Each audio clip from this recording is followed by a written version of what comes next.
Hey UMD, I have reading lesson number 7 here. Stars Beneath Our Feet, chapter 20. The story is getting good. You're going to love what happens in this chapter. I love it. All right, so most of today's chapter happens in the storage room and after school.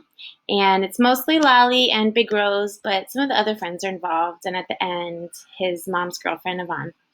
And the big problem here is, can Lolly be friends with Big Rose? That's really the big problem we're encountering in this chapter, the next couple of chapters. And thinking about his response, how is he going to respond to this problem? Big Rose is definitely in his life, but all the other kids don't really like Big Rose. So it's a problem for him. Can he be friends with him? And so really we're trying to figure out what his response is going to be. What will he do about Big Rose? And remember last time our big question here when we were reading the last chapter was, do we think that bad things or sad things in life can change? And then that sort of led us into a question about people. Can people change? People who might have any of us who have bad habits or bad actions or attitudes, can we change? I was talking with Keyshawn we were watching the lesson together, and he said, yes, people can change. So I know what Keyshawn thinks about that.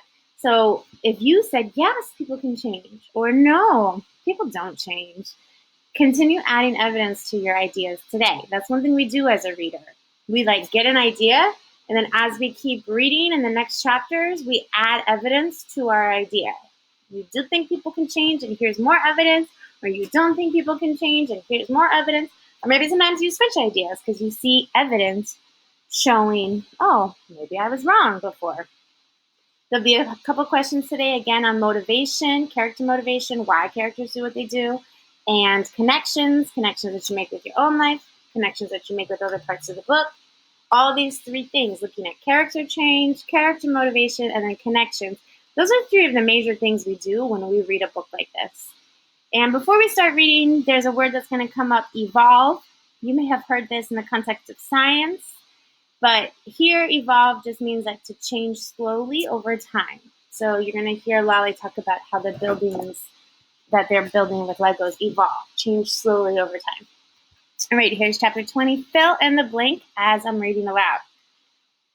Here in our city room, over the past few weeks, one of the cities had been copied and another city had, I hope you said evolved, good. I say evolved because that's the only way to describe mine. My buildings and plans sprang out of I just this stuff and tried to not think about where they came from. Like I was making up hip-hop lyrics or something. My city was about 20 feet around its borders and growing. That's huge. That's really big. Rose's was way smaller than mine, but she spent more time adding real-life details to hers. I guess Rose and me had two. We had started to. Over the weeks, we had started to share with each other what we were doing. She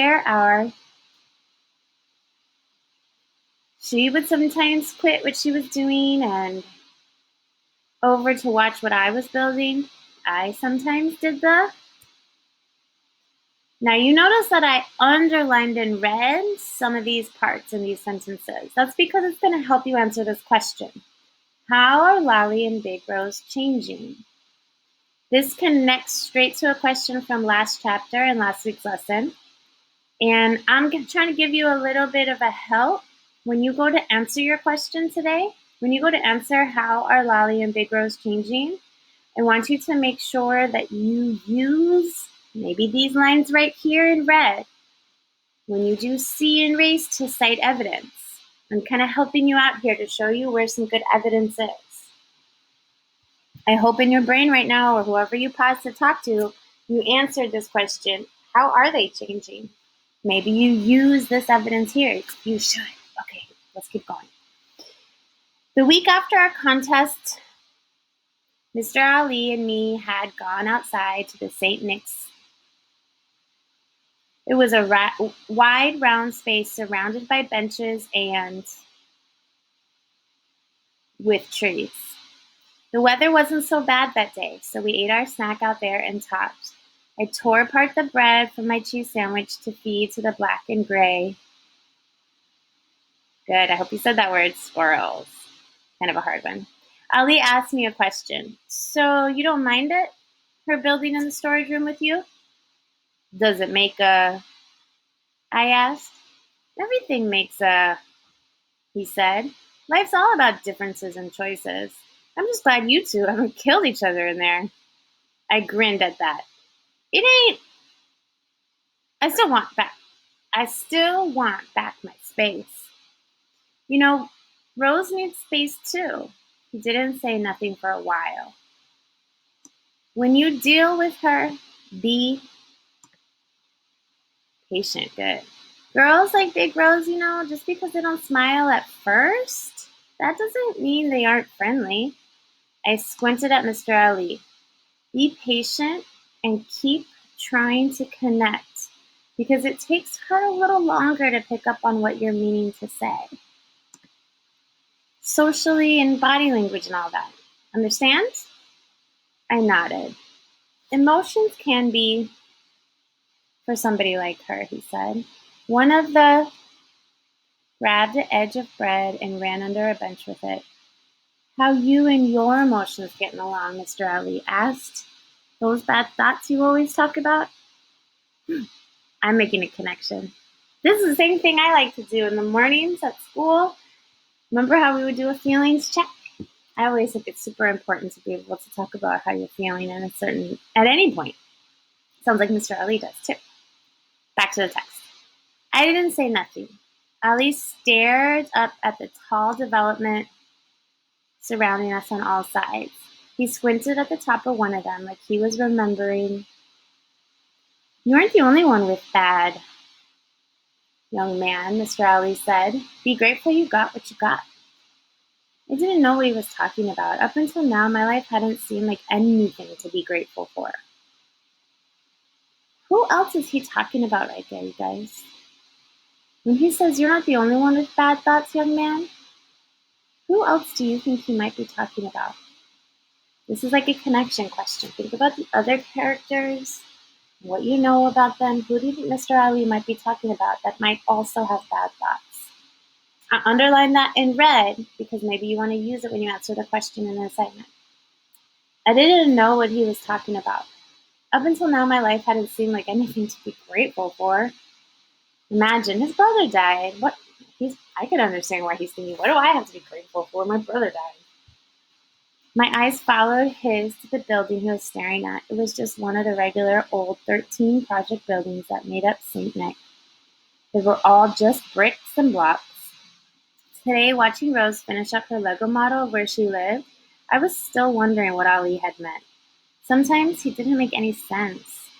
Now that Rose had completed her little version of the art housing development, she had moved on to copying some of the other buildings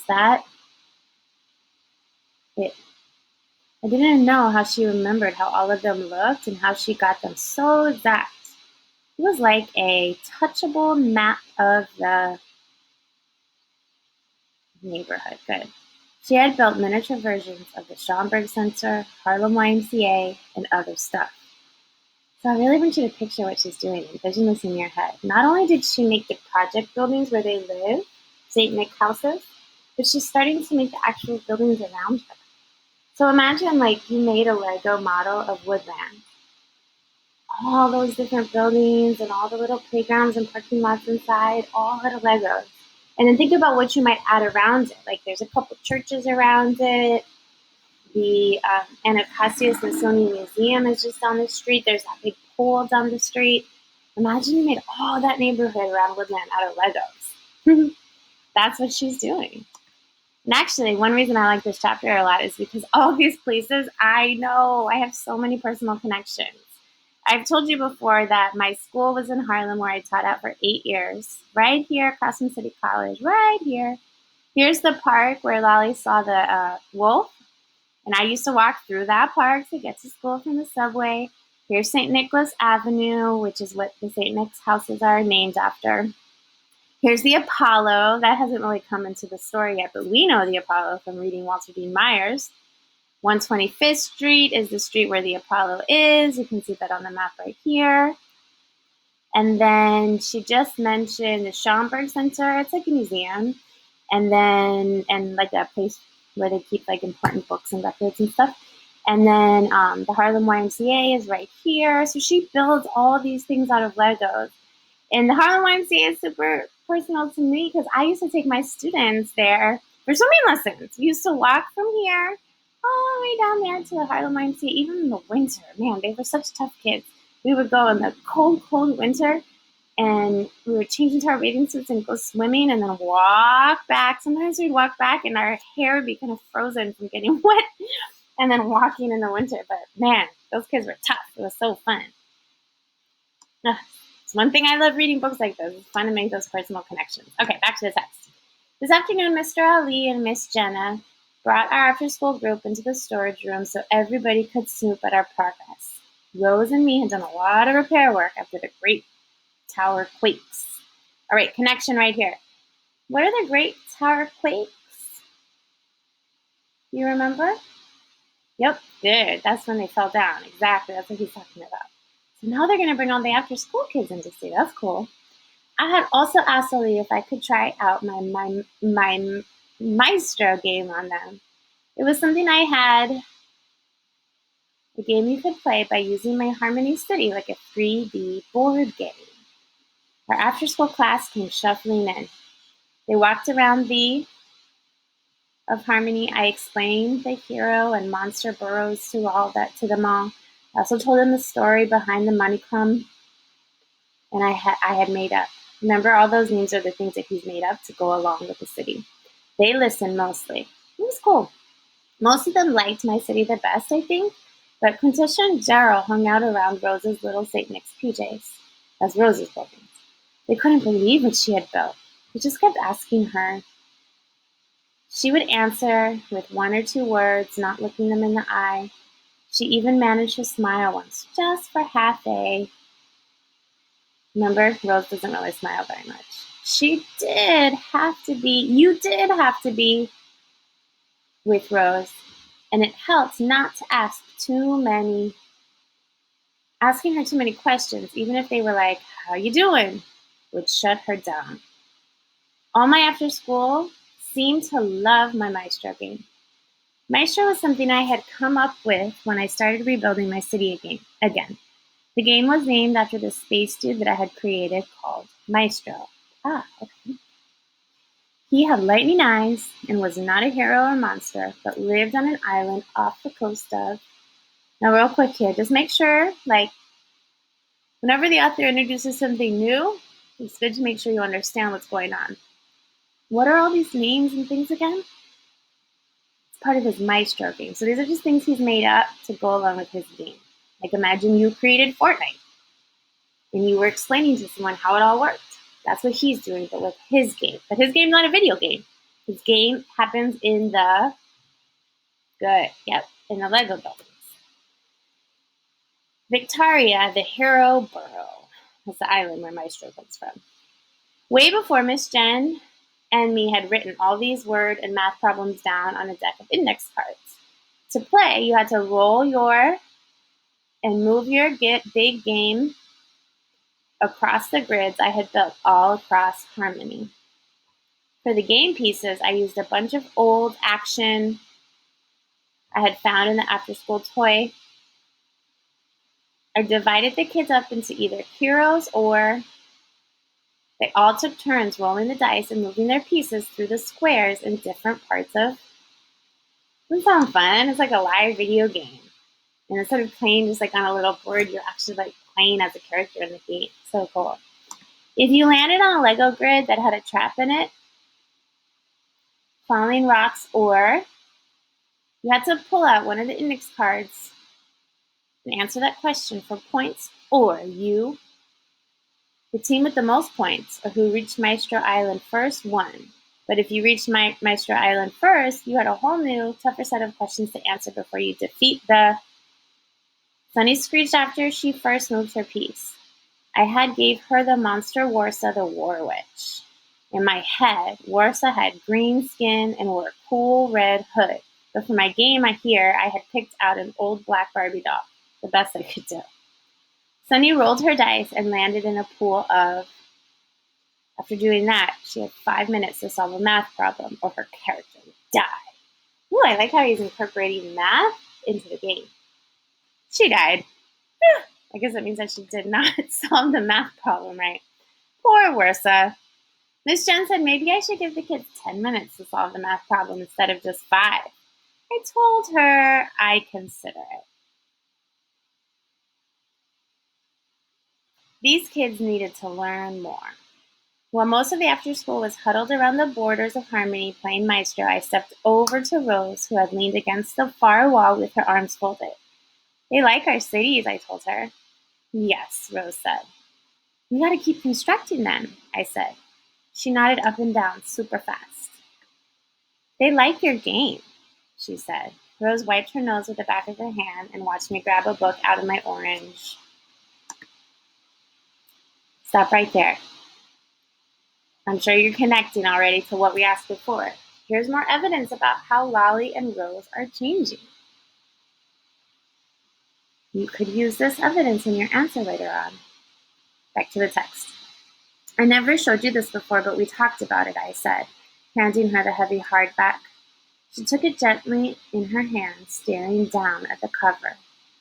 A pattern of architecture, she read out loud. World's greatest marvels. Marvels in this case means like something really cool and amazing. Like almost like a miracle. Yeah, that's the Christmas present my man Steve gave me. Connection. Do you remember this book? Turn and tell someone next to you. Good, yeah, I hope you remember that this book was a book that he got from Christmas from this man that's really nice to him, Steve. And because he likes to build Legos, he gave him a book of architecture, which means like looking at buildings and like thinking about how cool the buildings look. Back to the text. I'm catching a train down to Midtown this Saturday. Midtown is what we call like downtown Manhattan, the place in New York where they live. It's where all the big buildings are. To try and find some of those buildings in there. I'm going to explore buildings. Since you like them too, you want to come? You could help me find them. Rose studied the book's photo of the lipstick building for a long time and then nodded her head real fast again without looking up. I underlined that part too because I'm pretty sure this is a really huge piece of evidence for how Lolly and Big Rose are changing. At first, did Lolly like Big Rose? Definitely not. Now? I mean, they're going to go look at buildings together this weekend. Now, lipstick building. This is another reason I like this chapter a lot. This is the actual building in New York they're talking about. It's called the Lipstick Building, like as a nickname. It's not the real name, but it's a nickname because it looks like a tube of lipstick, sort of. It pops out and gets skinnier towards the top. That's the Lipstick Building. All right, almost done with this chapter. Oh, cool. I didn't think you'd want to. That's Lolly, remember? Okay, we'll meet at the 4 train this Saturday. But before I could speak anything else, another girl's voice said something from behind me. You never asked me to do nothing outside after school, Lolly, the voice said. I turned around. It was Sunny standing there with April E. right behind her. Huh? I said. Oh, you're just stupid, childish, Sunny shouted. Dumb coconut. What's Sunny's motivation for saying those two very different things, you guys? At first, she's like, seems sad that he's not asking her to do something after school. But then she's calling him stupid, childish, and a dumb coconut? Why is she saying that? What's her motivation, do you think? She squinted her eyes at me and then at Rose. Rose glared back at her and then let out a big laugh. Sunny was out of there before I could even say anything. I felt sorry for Sunny. I didn't know why. All right, we're going to come back to the rest of this little piece of this chapter in the next lesson, but let's move ahead now. And before I just talk to you about your assignment, I want to tell you about a cool thing that I've done in the past. There's this really hard race called the Tough Mudder, and it's basically like a running race plus an obstacle course. and it's really hard. So you have to like climb up this big wall. It's so tall that you have to run and climb and try to get up at the top, and people can try to pull you up. It's really hard. And then you have to like swim across these muddy water areas and climb out on the mud. It's really hard. It's really tough. That's what they call it, the Tough Mudder. There are parts where you have to crawl on the ground in mud. And do you see these little wires coming out? Well, those wires have electricity. And so if you accidentally touch them, they give you a little electric shock. Zzz. Like when I did that, I accidentally touched it with my ear and I got a shock on my ear. Zzz. And it hurt for like a week. It won't kill you, but it hurts. And then the mud is all rocky and it hurts. The whole thing hurts. And then you have to go through like a pool of ice.